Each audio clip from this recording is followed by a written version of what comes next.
പുഴുക്കുത്തുകളെ സേനയിൽ നിന്ന് ഒഴിവാക്കിയെന്ന് മുഖ്യമന്ത്രി പറഞ്ഞു. ഇത്തരക്കാരെ സർവീസിൽ വേണ്ട എന്ന നിലപാടാണ് സർക്കാരിനുള്ളത്. 108 പേരെ കഴിഞ്ഞ കാലയളവിൽ പുറത്താക്കി. ഈ നടപടി ഇനിയും തുടരും. സത്യസന്ധരായ ഉദ്യോഗസ്ഥർക്ക് കലവറ ഇല്ലാത്ത പിന്തുണ നൽകും. നിങ്ങൾക്ക് മുന്നിൽ വരുന്ന വിഷയങ്ങളിൽ മനുഷ്യത്വവും നീതിയുമാണ് പോലീസ് ഉയർത്തിപ്പിടിക്കേണ്ടത്. സ്വതന്ത്രവും നീതിപൂർവവുമായി പ്രവർത്തിക്കാൻ കഴിയണമെന്നും മുഖ്യമന്ത്രി പറഞ്ഞു. അച്ചടക്കത്തിന്റെ ചട്ടക്കൂടിൽ നിന്ന് വ്യതിചലിക്കാതെ പ്രവർത്തിക്കാൻ ബാധ്യതപ്പെട്ടവരാണ് പോലീസ് സേനയിൽ ഉള്ളവർ. മുൻകാലത്ത് മർദ്ദനോപകരണങ്ങളായിരുന്നു പോലീസ്. അതിൽ നിന്നും മാറി ജനസേവകരായി പോലീസ് മാറി. അച്ചടക്കത്തിന്റെ കാര്യത്തിൽ വിട്ടുവീഴ്ച ഉണ്ടായാൽ അംഗീകരിക്കാൻ കഴിയില്ലെന്നും മുഖ്യമന്ത്രിയുടെ ഓർമ്മപ്പെടുത്തൽ. പോലീസ് സേനയുടെ അച്ചടക്കം നേരത്തെ സ്വാഗത പ്രസംഗത്തിലും പറഞ്ഞു, ഞാനും നേരത്തെ പരാമർശിക്കുകയുണ്ടായി. അച്ചടക്കം വളരെ പ്രധാനമാണ്. അച്ചടക്കത്തിന് നിരക്കാത്ത ഏതെങ്കിലും പ്രവൃത്തി ചെയ്താൽ അത് ഒരു ഘട്ടത്തിലും വെച്ച് പൊറുപ്പിക്കാറില്ല.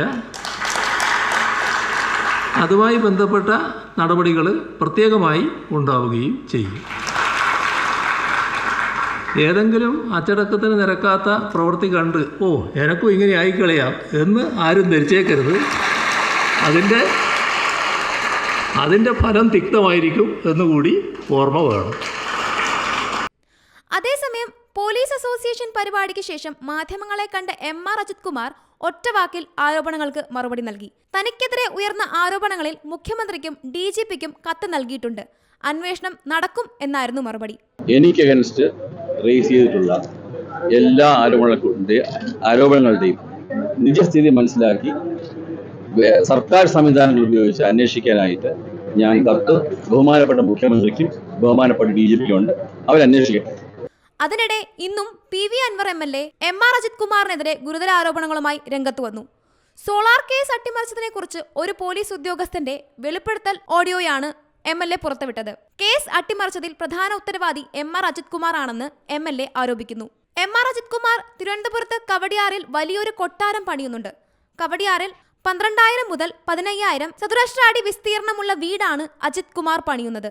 15 കോടിക്കാണ് അജിത് കുമാർ കവടിയാറിൽ വീട് വെക്കാൻ സ്ഥലം വാങ്ങിയതെന്നും PV അൻവർ ആരോപിച്ചു. മുഖ്യമന്ത്രിയുടെ വകുപ്പായ ആഭ്യന്തര വകുപ്പിനും പൊളിറ്റിക്കൽ സെക്രട്ടറി P ശശിക്കുമെതിരെയാണ് PV അൻവറിന്റെ ആരോപണങ്ങൾ അത്രയും ഉയർന്നത്.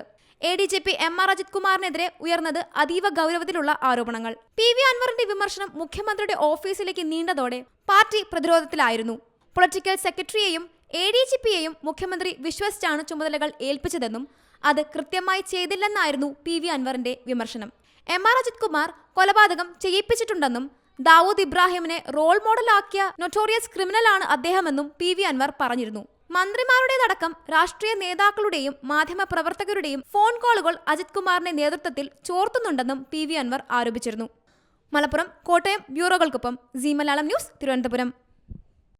ഏറ്റവും പുതിയ വാർത്തകളും വിശേഷങ്ങളും വിരൽത്തുമ്പിലറിയാൻ സി മലയാളം ന്യൂസ് എല്ലാ ഡിജിറ്റൽ പ്ലാറ്റ്ഫോമുകളിലും ലഭ്യം.